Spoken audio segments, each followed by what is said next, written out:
Bonsoir tout le monde. On aimerait d'abord vous demander à tous d'avancer un petit peu parce qu'on se sent bien seul sur la scène. Donc si vous voulez vous approcher un petit peu, ce serait chouette. Bonsoir à tout le monde. Merci d'être venus nous rejoindre nombreuses et nombreux. Je vais juste vous expliquer un petit peu le déroulé de la soirée. On va commencer... On va avoir la chance d'avoir une petite introduction de notre soirée par Muriel. Et ensuite, Julie et moi, on va prendre la parole pour faire un débrief un petit peu des actions de Women in Games de l'année passée et de celles à venir.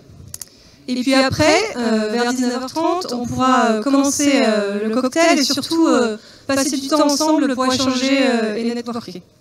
Donc vous avez tous reçu, je finis pour la partie logistique, vous avez tous reçu un petit jeu, un petit brise-glace de networking. Donc l'idée c'est que de vous encourager à vous parler les uns aux autres.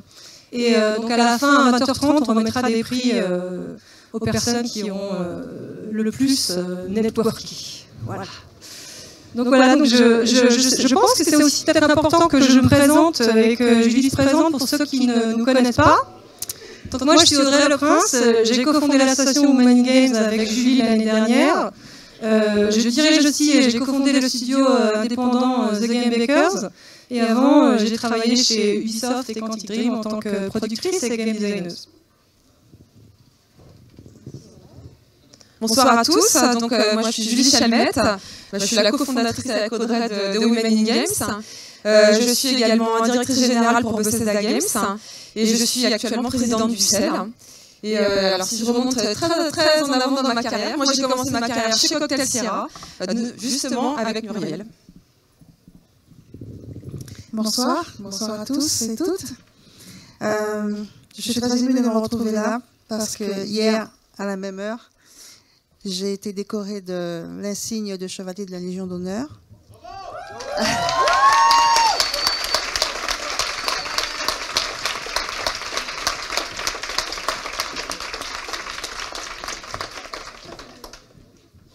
Donc on m'a dit que j'étais un rôle modèle maintenant. Donc, je vais essayer de tenir le rôle en vous adressant quelques mots ce soir. Alors c'est Thomas Bidot, je ne sais pas s'il est dans l'assistance, qui m'a parlé pour la première fois il y a quelques mois seulement de l'association Women in Games. Et j'ai été ravie donc de retrouver Julie, de connaître Audrey que je ne connaissais pas encore. Et c'est un homme donc qui m'a parlé de cette association, ce qui prouve que la cause peut être aussi soutenue par des hommes. Ce n'est pas qu'une affaire de femmes. J'ai passé 16 ans dans l'industrie du jeu vidéo, entre 1987 et 2003. Mais je n'ai pas fait que ça. J'ai eu aussi une vie professionnelle avant, assez surprenante d'ailleurs. Mais je vais commencer par le début, le tout début. Je suis née en Martinique, à 8000 km d'ici. C'est un autre environnement, ce sont les tropiques. Et le choc a été rude d'ailleurs quand je suis venue faire mes études ici à Paris. Mais j'ai fait le trajet de Christophe Colomb en sens inverse, c'est-à-dire que j'ai découvert l'ancien monde, à l'inverse de lui et de ses navigateurs qui ont découvert donc les Antilles, en croyant découvrir l'Amérique. Et la mixité, c'est une question qui s'est imposée à moi assez tardivement, parce que j'ai été éduquée dans une école privée catholique, le couvent Saint-Joseph de Cluny, et je n'ai pris conscience qu'on était entre filles que lorsque, en seconde, pour poursuivre la filière scientifique, il a fallu passer du côté des garçons. Les garçons étaient, eux, éduqués au séminaire. Donc, c'est à ce moment-là que je me suis rendu compte que finalement, je n'avais connu qu'un environnement féminin. Et je découvrais la mixité à partir de la classe de seconde, puis première, puis terminale scientifique, où j'ai eu mon bac. D'ailleurs, j'ai été la seule dans la promo à avoir le bac du premier coup. Alors qu'on était... Bon, là, c'était 50-50. On était à peu près... on n'était pas nombreux dans la classe de terminale, une vingtaine, dont la moitié de filles. Après, ça s'est corsé parce que, bon, au vu de mes résultats... mes bons résultats, aussi bien dans les matières techniques que les matières littéraires, mes professeurs de maths et physique, un couple d'enseignants, m'ont conseillé de briguer le métier d'ingénieur, d'intégrer donc une école d'ingénieurs à Paris. Il fallait quitter le pays, mais pourquoi pas. Et ils m'avaient donné le choix entre deux écoles, l'école polytechnique féminine et l'ISEP. L'école polytechnique féminine n'avait de polytechnique que le nom. Mais c'était encore une école de filles. Je voulais absolument pas me retrouver dans ce ghetto.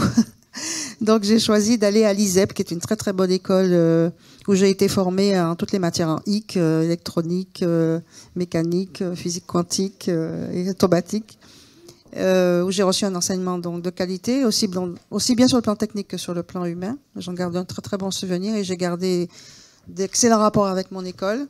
De qui je suis les activités régulièrement, des conférences, les pique-niques quand il y en a, etc.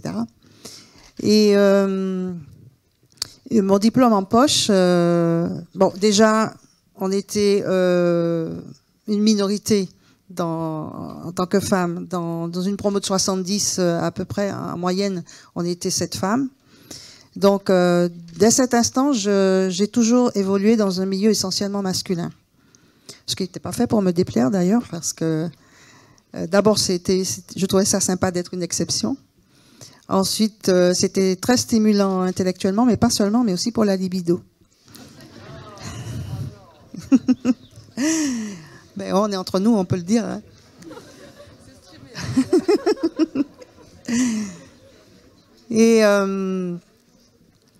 Et donc, pour choisir mon premier métier, mon premier poste, j'ai choisi l'entreprise qui était la plus proche de chez moi. Bon, c'était une période de plein emploi. On avait beaucoup de propositions par personne. J'habitais dans le 14e à l'époque et j'ai choisi donc d'entrer à l'aérospatiale qui se trouvait à Châtillon-sous-Bagneux. Et je me suis retrouvée dans un département qui construisait des missiles anti-navires. Les Exocet, je ne sais pas si vous en avez entendu parler. Et moi, j'étais dans un petit département à côté, un petit service à côté qui élaborait des programmes de contrôle de drones militaires, les drones étant utilisés pour tester les missiles, pour faire des mesures, des contre-mesures. Voilà. Donc j'étais la seule femme dans un environnement chargé en testostérone, je ne vous raconte pas. Et c'est à ce moment-là que j'ai pris la mesure de mon tempérament de féministe. Je ne savais pas si c'est d'être plongée dans cet univers-là. J'ai commencé par m'affilier à l'Association française des femmes ingénieurs parce que j'étais fière de mon diplôme, de mon métier. Et j'ai commencé à militer dans les classes de 3e. Donc on allait dans les lycées et apporter la bonne parole, expliquer aux jeunes femmes qu'il fallait surtout pas craindre d'aborder des carrières comme ça, scientifiques et techniques, et que j'en étais la preuve vivante. Alors ça faisait bien, une femme dans les systèmes d'armes et tout. Et j'ai pris conscience à ce moment-là, d'ailleurs, que les filles qui étaient aussi bonnes en mathématiques, notamment en physique, en 6e, en 5e, en 4e, en 3e, elles perdaient tout d'un coup confiance en elles. Elles devenaient moins bonnes et on les retrouvait dans des filières non techniques. Beaucoup en chimie, parce qu'en chimie, ça ressemble à la cuisine. Mais tout le reste... alors, après une petite étude, en discutant un petit peu avec tout le monde, je me suis rendu compte qu'il y avait une espèce de pesanteur sociologique qui faisait et que les filles étaient découragées d'aborder ces filières. Elles perdaient donc toute confiance en elles. On leur disait, ah ben oui, mais ça va être difficile, est-ce que tu vas réussir? Et même encore le mois dernier, il y a quelques mois, j'ai rencontré sur le Game Camp de Lille des femmes qui me disaient que leur entourage familial les avait découragées d'aller vers des carrières scientifiques et techniques, alors qu'elles en ont tout à fait le potentiel, bien entendu. Donc, me voilà faisant du prosélytisme dans les écoles. Et puis, j'ai continué. J'ai une toute petite anecdote à vous raconter, je ne serai pas très longue. Quand j'étais donc en poste à l'aérospatiale, j'avais des missions à faire au centre d'essai des Landes. C'est là qu'on tire les missiles, enfin je ne sais pas si on le tire encore aujourd'hui, c'est là qu'on tirait les missiles français. On faisait les tests de tir, les tests go-no-go, enfin bon. Et j'avais donc à l'intérieur d'un grand atelier où il y avait plein d'hommes en blouse bleue, des ouvriers qui travaillaient sur les missiles. J'avais ma petite boquette tout au milieu où je formais le personnel militaire à l'usage des logiciels de contrôle. Et une chose qui m'avait dérangée quand je rentrais dans ces ateliers, c'est que les murs étaient placardés de photos de femmes dénudées, déshabillées, plus ou moins, même très déshabillées. Et j'ai intégré ça. Et puis, dans ma petite boquette à moi, je me suis dit, je vais faire pareil. Je vais mettre au mur des photos d'hommes très déshabillés. Alors bon, petit à petit, les photos de femmes ont disparu, ont été remplacées par des photos de chatons, tout aussi charmants. Mais j'avais gagné ma première bataille, finalement, ma première bataille féministe, en douceur, sans agressivité, et juste par l'exemple, en montrant des choses. Voilà. C'est une anecdote que je raconte d'ailleurs dans un livre qui, à peu près au moment où je vous ai connu, le Women in Game, j'ai été contactée par une maison d'édition américaine qui prépare un livre qui s'appelle Women in Gaming, dans lequel ils vont passer en revue un maximum de femmes qui se sont illustrées dans la profession. Et ils m'ont demandé d'ailleurs ma contribution, si je le souhaitais, en termes d'écriture, parce que j'écris aussi par ailleurs. Et j'ai proposé un petit essai dans lequel je m'interrogeais sur le rôle des femmes dans le jeu vidéo. Ça tombe bien puisque je me suis posé la question donc, quand j'ai rencontré Cocktail Vision et que j'ai proposé un certain nombre de scénarios et qu'ils m'ont gardé. J'ai eu une petite collection de titres érotiques, on va dire, parce que je me suis posé la question de savoir quelle représentation j'allais donner de la femme à l'intérieur des jeux, sachant que le public à l'époque était plutôt masculin. Alors, est-ce que j'allais répondre à leurs fantasmes ou au contraire montrer des fantasmes plutôt féminins? Enfin voilà, je me suis posé ces questions et j'ai édité 2 titres érotiques, entre guillemets. D'abord, j'ai persuadé le directeur d'édition, le directeur de Cocktail Vision, M. Roland Oskian, d'acheter les droits d'exploitation de Emmanuel. Et j'ai concocté un petit scénario original, rien à voir avec le vrai Emmanuel, mais qui se passait au Brésil. Alors Emmanuel était censé être la petite amie du joueur qui s'était échappé, qui avait pris la poudre d'escampette et le joueur était censé la reconquérir, d'ailleurs comprendre pourquoi elle échappait à son désir et devait affronter un certain nombre d'épreuves pour pouvoir la reconquérir. Voilà, ça a été le premier titre d'Emmanuel, mais c'était très soft, hein. Et puis il y a eu un deuxième titre que j'ai appelé Geisha. Et là aussi, c'est un symbole d'érotisme un peu plus fin, érotisme oriental. Et là, c'était un peu plus dur quand même comme scénario. L'héroïne avait été enlevée par des yakuza, donc la mafia japonaise, et il fallait venir la délivrer. Et c'est un petit peu la version Muriel de la princesse qu'on va délivrer dans les châteaux.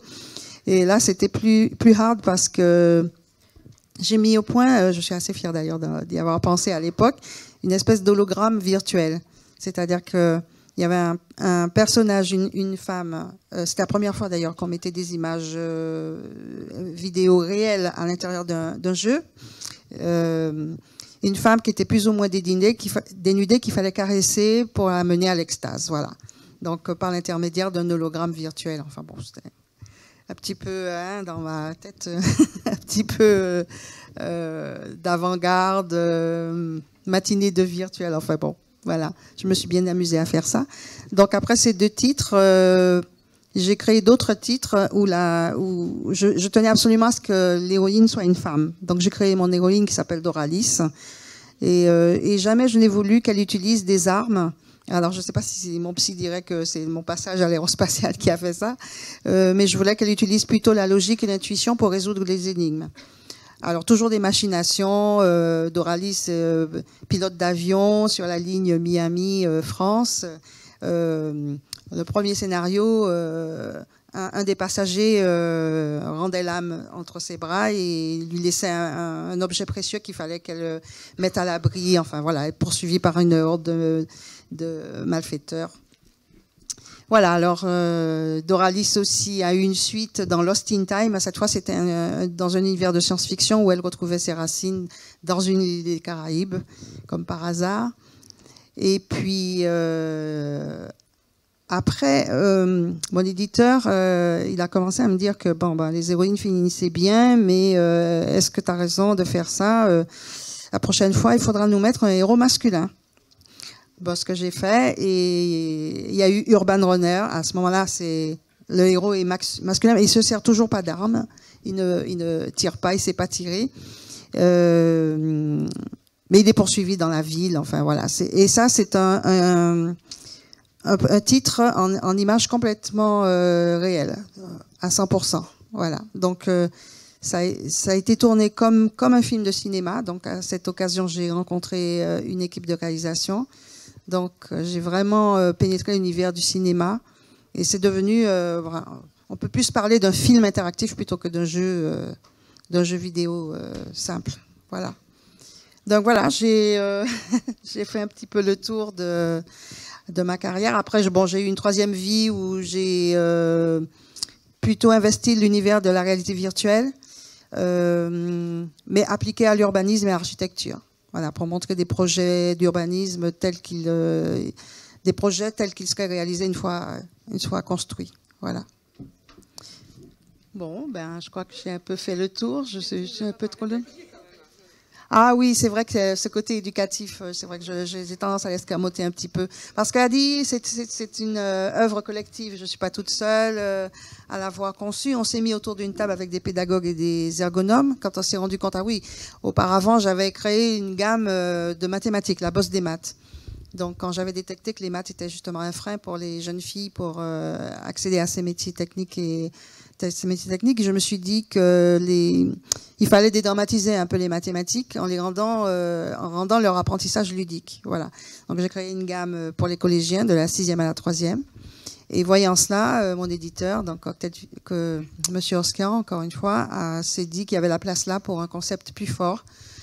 Et on a réfléchi et on a créé donc cette gamme accompagnement didacticiel intelligent, ADI, qui a donné Adibou, puis Adibouchou après pour les plus petits. Voilà. Bon, je crois que j'ai fait un petit peu le tour. Alors, je suis ravie d'être avec vous, de pouvoir vous donner des conseils si vous le souhaitez.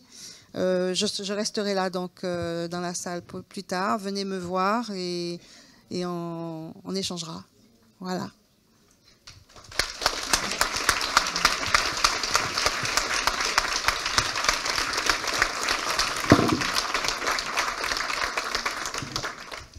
Merci beaucoup Muriel. On va aussi vous présenter quand même, ou laisser Nadia se présenter.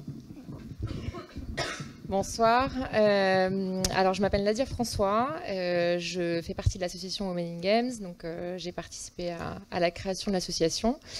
J'en suis la trésorière également et je suis en charge plus particulièrement des sujets liés à l'éducation, dont on parlera un petit peu plus tard. Voilà.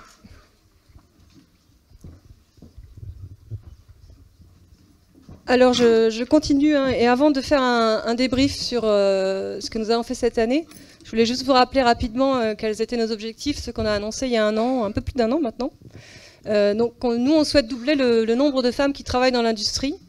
Alors ça tombe bien parce qu'aujourd'hui, on a justement des chiffres tout frais qui viennent de nous parvenir grâce à l'étude IDAT DigiWorld SNJV, donc qui fait le point un petit peu sur des chiffres plus précis sur la représentation des femmes dans l'industrie.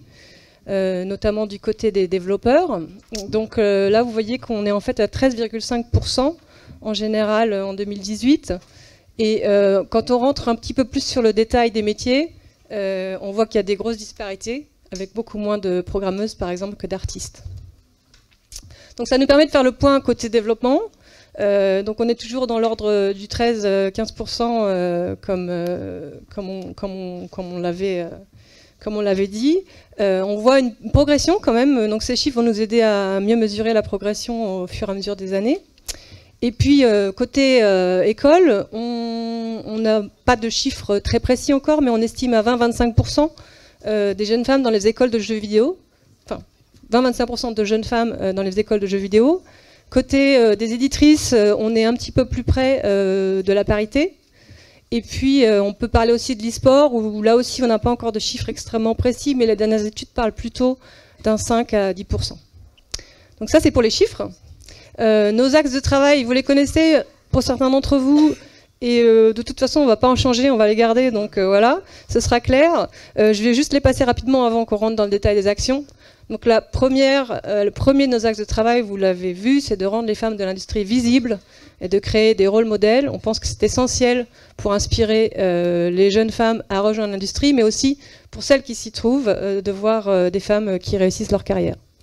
Le deuxième axe de travail, c'est justement d'aller très tôt informer les jeunes filles sur les métiers du jeu vidéo dès le collège, si possible, pour leur dire qu'évidemment, elles ont leur place dans l'industrie du jeu vidéo, et d'informer leurs parents aussi au passage, et d'informer leurs écoles, leurs centres d'orientation, et tous ces gens qui vont être sur leur chemin quand elles vont décider de leur carrière.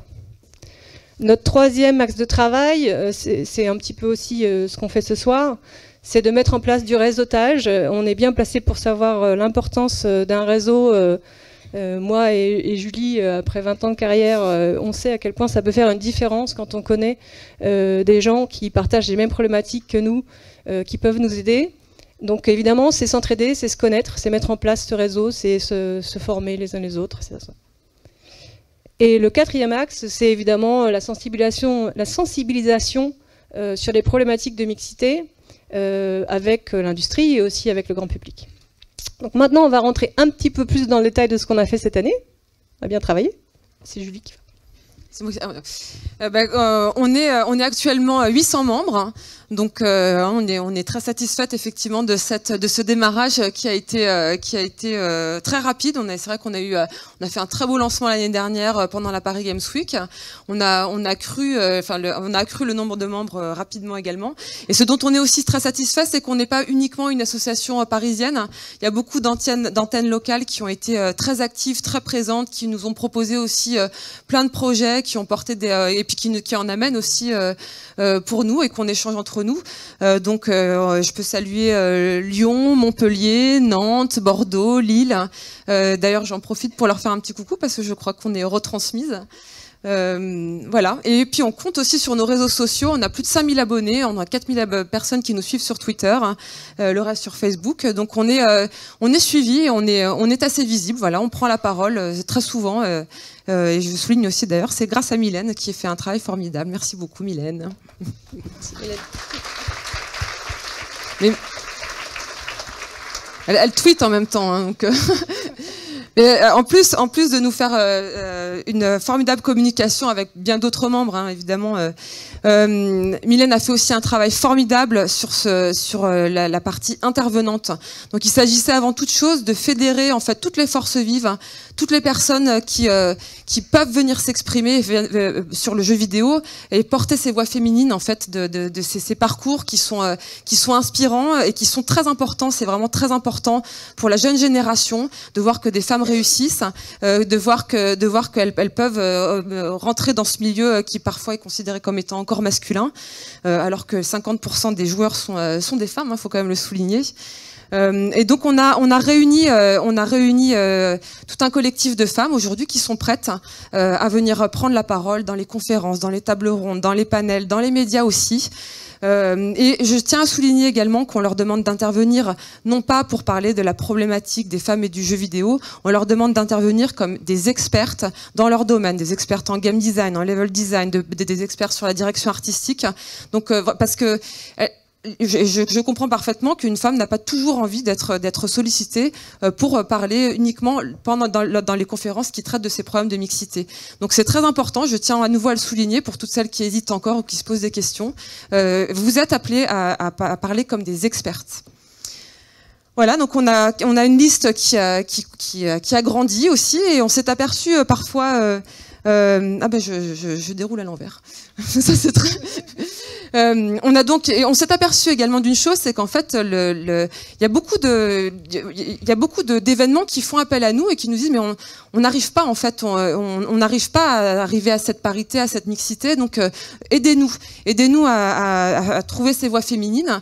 Donc voilà, je lance un appel collectif. On a nos intervenantes.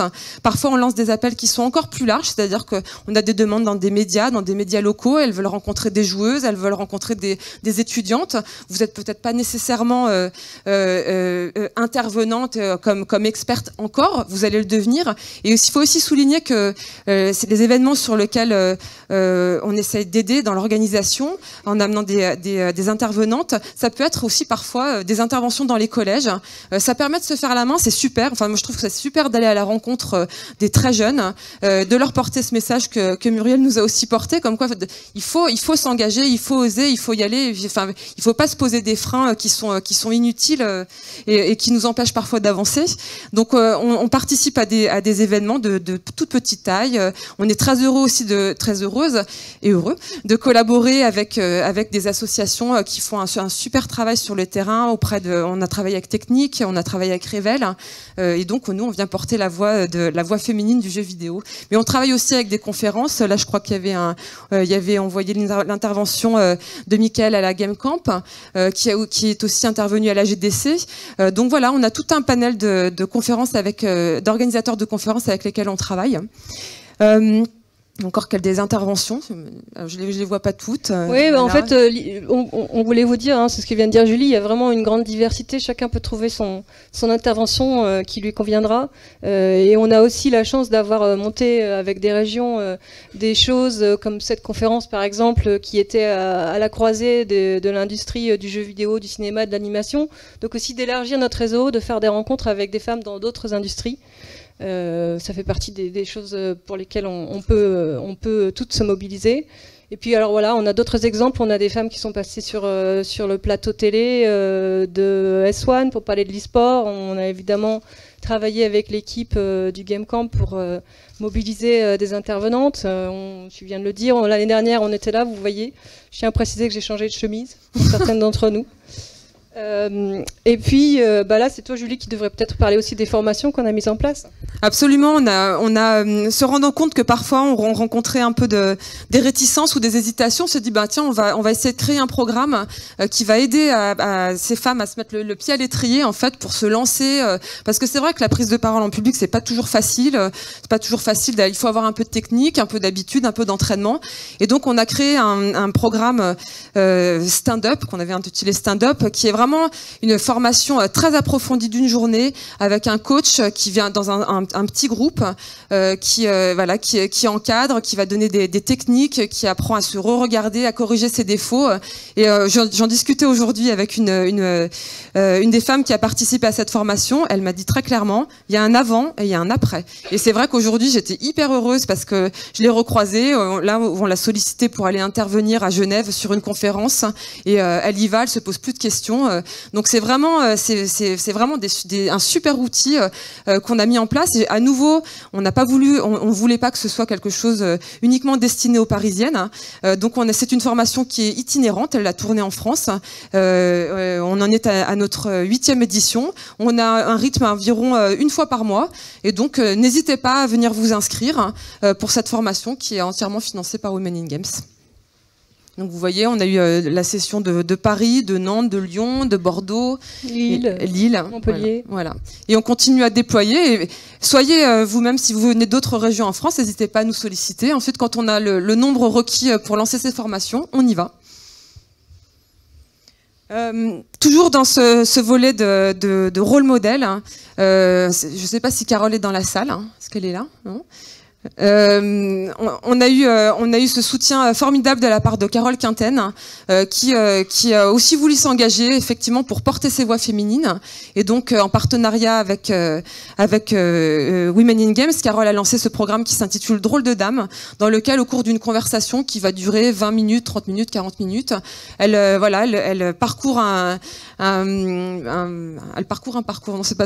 elle revisite un parcours féminin, une femme qui vient parler de son expérience, de comment elle est rentrée dans le jeu vidéo. Donc le programme avait été lancé avec Kayane, et puis Audrey aussi, tu t'es prêtée au jeu. Il y a eu Dina très récemment, et puis là tout récemment, et on a hâte de voir cet épisode.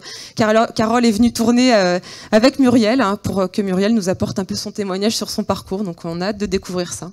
Et puis Carole qui s'engage, c'est aussi proposé pour organiser une conférence qui aura lieu mardi autour d'une conférence sur la place de la femme dans le jeu vidéo. Voilà, qui est particulièrement destinée à toutes les créatrices de contenu YouTube et Twitch. Donc elles vont être une trentaine à voir les problématiques qu'elles rencontrent dans leur métier et à voir comment les affronter ensemble et à trouver les meilleures solutions. J'en profite pour signaler que ce programme lancé avec Carole, c'est pour nous vraiment le premier et qu'on souhaite en avoir beaucoup d'autres. Donc c'est aussi le moment de faire un appel à tous les créateurs et créatrices de contenu du jeu vidéo, mais pas seulement. On aimerait vraiment aller là où se trouvent les jeunes femmes qui pourraient se laisser séduire par les métiers du jeu vidéo. Ça veut dire qu'on aimerait aller dans la mode, dans les arts, n'importe où les jeunes femmes sont en train de regarder. Donc on fait un appel là-dessus, c'est juste un programme pilote, on aimerait qu'il y en ait beaucoup d'autres. Faites des interviews des femmes du jeu vidéo, parlez des métiers, rencontrez les créatrices pendant que vous jouez, faites des sessions avec les créatrices, enfin vraiment tous les formats sont ouverts. Donc n'hésitez pas à nous contacter pour qu'on puisse en monter beaucoup d'autres. Nadia, ça va être ton tour pour la partie. Donc là, on voudrait vous parler d'un axe qui est devenu un axe vraiment prioritaire, enfin qu'il était déjà dès le départ, mais qui prend énormément d'ampleur, à savoir l'information auprès des jeunes filles autour des métiers du jeu vidéo. On le savait, on s'en rend compte au fil de l'eau et des actions que l'on mène sur ce sujet-là. Un levier extrêmement important pour faire évoluer, faire bouger les lignes sur la mixité, augmenter le nombre de jeunes filles qui entrent dans l'industrie de manière collective, c'est développer cette information autour des métiers. Donc ça veut dire exposer, pousser, valoriser les intervenantes et les laisser s'exprimer sur leur carrière, pousser le rôle modèle dans l'industrie. On a eu l'occasion déjà, dès l'année dernière, sur le salon, de monter quelques initiatives, notamment on salue Tralaler, avec qui on a eu l'occasion de mener un atelier d'initiation au code auprès des jeunes filles.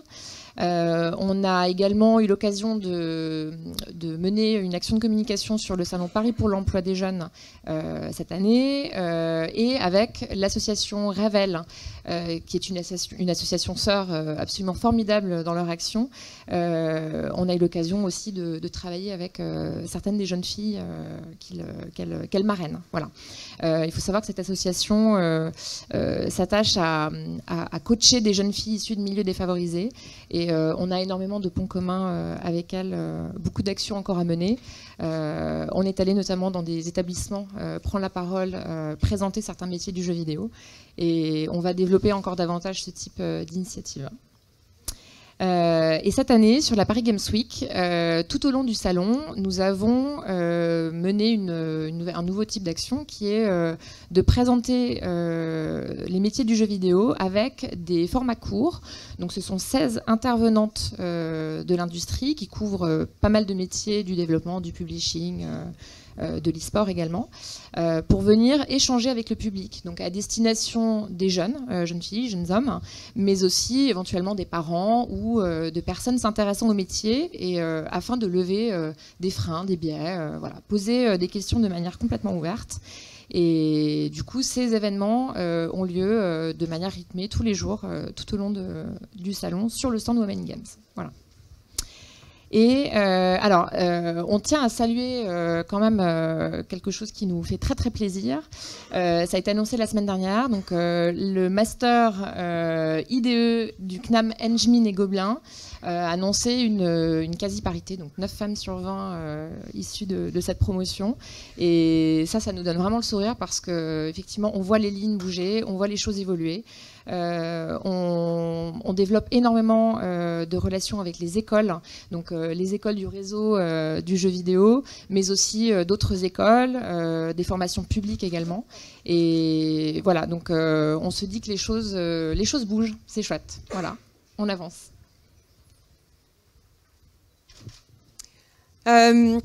Donc on a également, Audrey précédemment a parlé de l'importance du réseau. C'est vrai que c'est important, les hommes le font très bien, mieux que les femmes, d'échanger des informations, de savoir où se trouvent les opportunités, mais aussi, et c'est très important de le rappeler, c'est de créer de l'entraide. Donc à l'intérieur du réseau, donc on a créé c'est des rencontres régulières qui ont eu lieu partout en France, qui ont réuni plus de 600 participantes, et je peux vous dire que j'en ai fait plusieurs, c'est extrêmement rafraîchissant pour les seniors de rencontrer des juniors, pour les femmes de l'édition de rencontrer celles du développement. Donc c'est vraiment un temps d'échange qui est très très enrichissant, et je vous invite à participer à ces rencontres quand elles ont lieu, ou voire même à les organiser dans l'endroit où vous vivez. Quand on parle d'entraide, on a également voulu mettre en place des sessions de marrainage. Donc effectivement, des femmes accompagnent un peu le lancement de carrière d'une plus jeune femme. C'est une session qui dure 6 mois. Et en fait, la marraine ou le parrain prennent en charge un menti, et c'est à eux en fait de définir les modalités et le temps qu'ils peuvent accorder à cette action. Ça peut être un coaching par téléphone, ça peut être un échange par mail de temps en temps. Donc on espère reproduire ces programmes très fréquemment, et je vous invite vous aussi à vous lancer dedans. C'est aussi très chouette. Toujours en parlant de marrainage, d'entraide. On a également très récemment créé des ateliers CV. Donc ça a été fait au sein de la société Ubisoft. Il doit y avoir pas mal de personnes d'Ubisoft ici qui se sont engagées sur le terrain de la mixité. Ils nous avaient pas attendus, je pense, mais ils ont été vraiment un partenaire très très chouette, et on les remercie immensément du soutien et de l'enthousiasme qu'ils ont manifesté. Donc cette session d'atelier CV s'est tenue il y a 3 semaines, et les retours qu'on a eus étaient absolument fabuleux. Donc c'est très chouette à la fois pour les RH de s'engager dedans, mais aussi pour les gens qui participaient, d'avoir pour une fois, d'avoir ce regard bienveillant, des conseils dans lesquels effectivement il n'y a pas d'enjeu particulier de recherche de job, etc. Donc on a eu vraiment un retour formidable, et on espère recréer ces ateliers très bientôt. Voilà, ça c'était la photo des participantes de l'atelier début octobre. Côté e-sport, on a eu une équipe aussi qui a été assez active, qui a travaillé notamment dans le cadre de la conférence e-sport et mixité qui a eu lieu en juillet à Paris, organisée avec Paris Senco et France e-sport.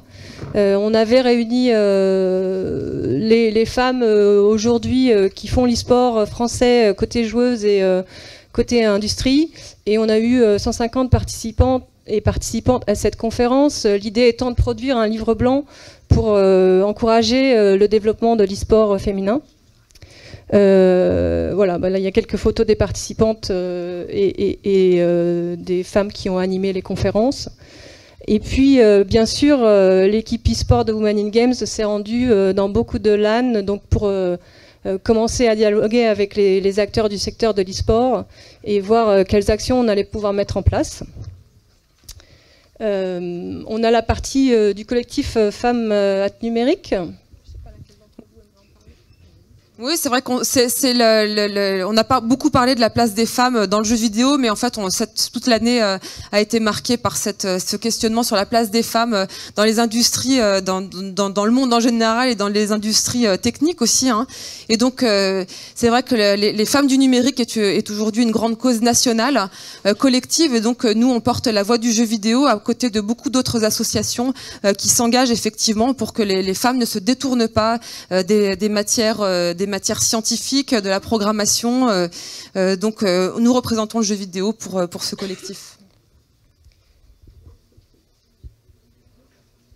Tu voulais ajouter aussi, Julie, qu'on avait essayé d'occuper le terrain un maximum dans les médias pour pouvoir parler du jeu vidéo et pour s'assurer qu'il y ait des voix féminines qui en parlent. Donc ça a voulu dire des interviews télé, c'est quasiment toi qui les as toutes faites. Oui, enfin, c'est vrai que enfin, moi, très honnêtement, c'est pas toujours une partie de plaisir et excusez-moi de vous parler de moi, mais c'est un cheminement aussi personnel de réaliser qu'on peut pas toujours se défiler et que parfois, bon, bah, même si on préférait être ailleurs ou faire autre chose, c'est important en fait parce qu'on a cette responsabilité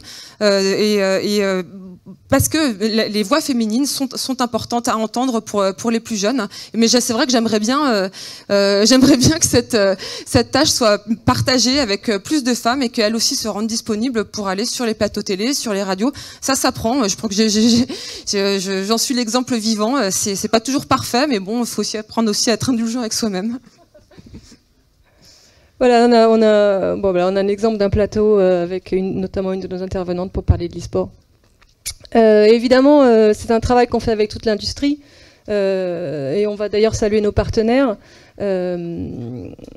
D'ailleurs, voilà, bah, non, c'est pas tout de suite les partenaires, mais là, voilà, ça c'est un exemple. On voulait aussi vous donner un exemple, comme on disait que les lignes avancent, les choses changent. Et voilà, la commission du FAJV, donc le FAJV c'est le fonds d'aide aux jeux vidéo du CNC. C'est un jury en fait qui juge les projets. Et cette année, vous voyez que la commission est paritaire. Donc c'est un gros progrès par rapport à ce qu'on avait sur les années précédentes. Donc voilà, c'est le moment où on voulait dire merci à nos partenaires. Donc il y en a certains, ce sont nos partenaires officiels qui sont membres, entreprises partenaires et associations partenaires. Évidemment, il y en a d'autres qui sont en train de le devenir ou avec qui on est en train de monter des projets qui ne sont pas sur cette slide. Mais un grand merci à tous ceux qui nous ont soutenus, tous ceux qui ont organisé des actions avec nous. Et puis bien sûr, un grand merci à nos membres bénévoles. C'est pareil, il y en a beaucoup d'autres qui ne sont pas sur cette photo, mais je suis sûre qu'ils se reconnaissent. Il faut savoir que nous sommes une association uniquement de bénévoles. Nous n'avons pas de membres permanents. Et donc, c'est beaucoup de travail pour toutes ces personnes qui ont déjà un métier, des vies de famille, déjà d'autres vies associatives et qui en plus font ça sur leur temps. Donc, un grand merci à vous toutes et tous.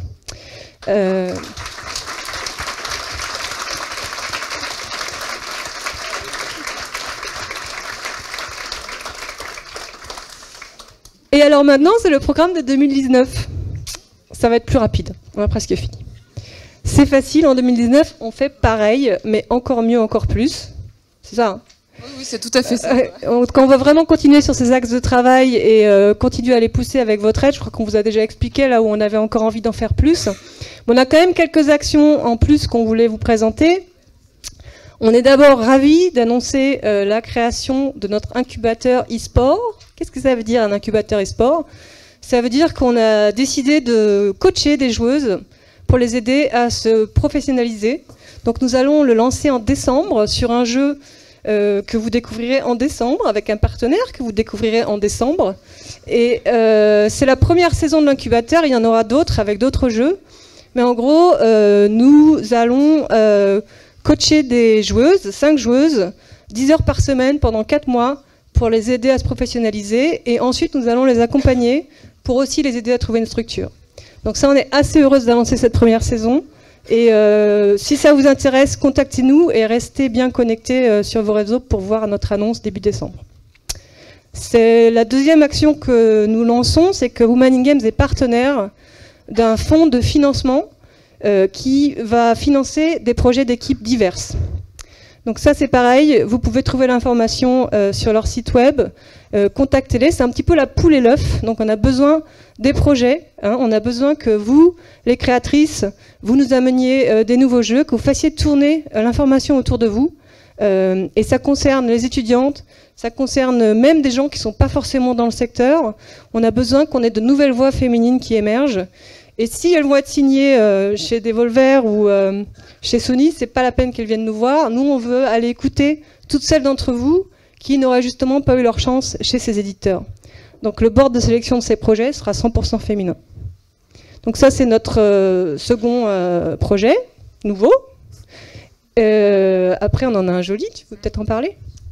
Effectivement, un joli dont qu'on a mis un petit moment à travailler et à préparer, voilà, qui est une plateforme d'orientation au métier dans le jeu vidéo. Donc de quoi s'agit-il? Il s'agit du lancement d'un projet Discord qui sera donc une plateforme qu'on vous annonce aujourd'hui et qui sera lancée la semaine prochaine. Un Discord pour échanger. Donc ça veut dire quoi? Ça veut dire mettre en relation des professionnels de l'industrie avec le grand public. Donc ce Discord sera principalement évidemment à destination des plus jeunes, donc des collégiens, des lycéens, qui seront sensibilisés aussi beaucoup au moment des temps forts de l'orientation. Donc les collégiens, les lycéens, mais également leur entourage. Leur entourage, c'est qui? Ce sont les parents, la famille, qui pourraient venir poser des questions sur mais est-ce que faire carrière dans le jeu vidéo, c'est vraiment intéressant pour mon enfant? Oui. Donc on va vous expliquer pourquoi. On peut aussi répondre aux responsables d'établissement, aux conseillers d'orientation, à toutes les personnes intéressées de près ou de loin par nos métiers passionnants. Et on y trouvera quoi? On y trouvera des fiches métiers, on y trouvera évidemment tout un réseau de professionnels que vous pourrez solliciter. Les écoles de jeux vidéo et toutes les formations au métier du jeu vidéo seront également présentes. On organisera de manière assez ponctuelle, assez régulière, pardon, ce qu'on appelle des Ask Me Anything. Donc, ce sont des formats live où on a un professionnel, une professionnelle qui vient présenter son métier et qui répond en live à des questions du grand public. Voilà. Donc lancement la semaine prochaine. On travaille également à l'intégration de cet outil avec différents partenaires. On en a plusieurs dans les tuyaux. Celui dont on peut parler, qui nous intègre également dès la semaine prochaine, c'est un autre Discord qui fait beaucoup parler de lui, qui fonctionne très très bien et qui a une très belle image. C'est le Discord jeux vidéo francophone qui compte déjà plus de 1500 membres aujourd'hui et au sein duquel nous serons donc présents avec voilà, une équipe de modérateurs et des actions assez similaires, donc présentation de contenu autour des métiers du jeu vidéo et organisation de Ask Me Anything. Voilà. Donc tout ça la semaine prochaine. Et le dernier dans nos nouveautés, c'est le sponsoring de femmes à la GDC. Je crois qu'on est nombreux à savoir à quel point la GDC est un salon important pour réseauter et pour apprendre, vu la qualité notamment des shows qui sont donnés. Donc on a décidé des shows, des talks, enfin des conférences, hein, c'est comme ça qu'on dit. On a décidé d'envoyer 3 femmes pour justement encourager ces femmes à s'y rendre, à rencontrer les professionnels et aussi les autres associations d'entraide, Women in Games, Women in Gaming qui seront présentes. Et puis on espère que ça leur donnera l'envie ensuite elles-mêmes de proposer des conférences à la GDC.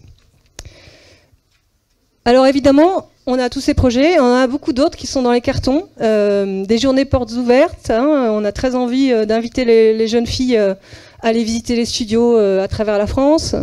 On a travaillé beaucoup sur des outils pour aider les personnes qui subissent du cyberharcèlement et aussi des règles de modération, des règles de respect.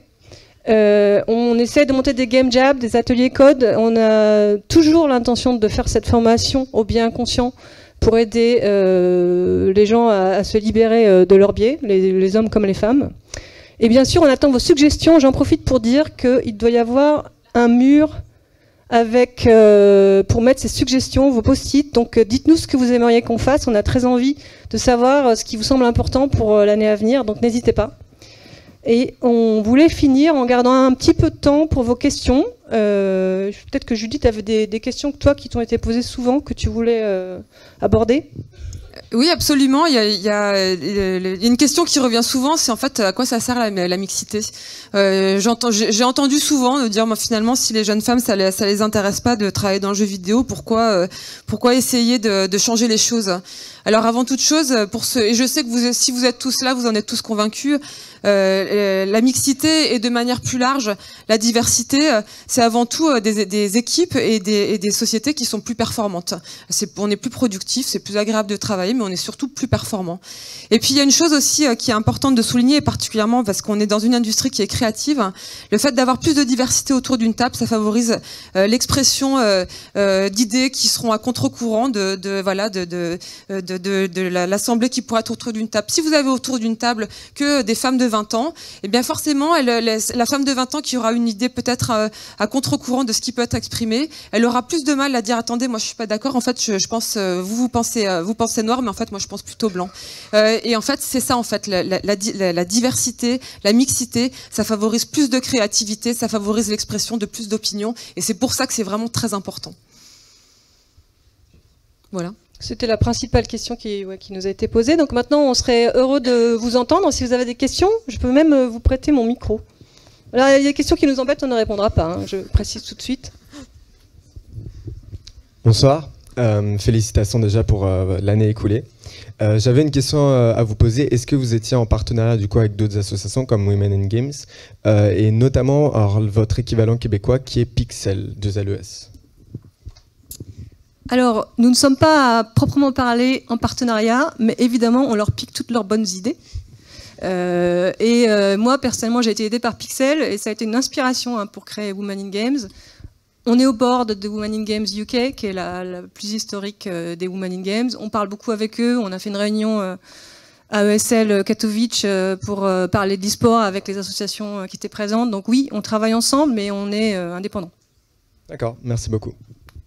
Je voudrais juste préciser une chose aussi, c'est que cette année, c'était l'année 1, et on a noué énormément de contacts, on a rencontré plein d'associations et des entreprises qui œuvrent dans des domaines qui nous semblent très proches. Et je pense qu'aujourd'hui, l'année qui s'annonce, c'est l'année de la concrétisation. Donc je pense que c'est vraiment une année, ça va être une grosse accélération, j'espère. Pression. Est-ce que vous avez d'autres questions, ou alors est-ce que c'est le moment de boire du champagne ? Vu comme ça, hein. Alors, il y a une question. Quelqu'un prête son micro à Floriane. C'est une question payée, hein. C'est une membre de l'association, donc en fait, elle est là pour nous dire à quel point on a fait un boulot formidable. On a changé sa vie. Merci. Quels sont les lots du jeu de ce soir, s'il vous plaît? Et oui, c'est vrai, c'est le moment de dire merci à tous ces gentils partenaires qui nous ont fourni des lots. Nous avons une contribution importante de mon studio avec Fury, hein, donc un vinyle, un CD de Fury et puis un artbook. Et puis on a eu un énorme paquet de l'équipe d'Ubisoft The Division qui nous a donné des magnifiques t-shirts, hoodies, et bien sûr, et un sac à dos. On a eu l'équipe Randstad France qui nous a gentiment donné les lots qui étaient destinés à l'association pour qu'on puisse vous les offrir. Donc une mini NES et puis un abonnement d'1 an à Canard PC. Et puis on a eu des tas de t-shirts extraordinaires de Bethesda. Et voilà.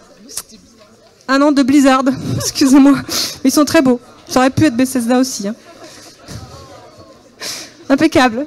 Voilà, c'est ça. Donc, si vous avez bien, vous allez bien networker. Venez parler à des gens que vous ne connaissez pas. Ne soyez pas timide, vous êtes légitime. Vous avez le droit de poser toutes les questions. Et puis, n'hésitez pas à venir nous rencontrer. Un grand merci à tout le monde. Et on se retrouve prochainement.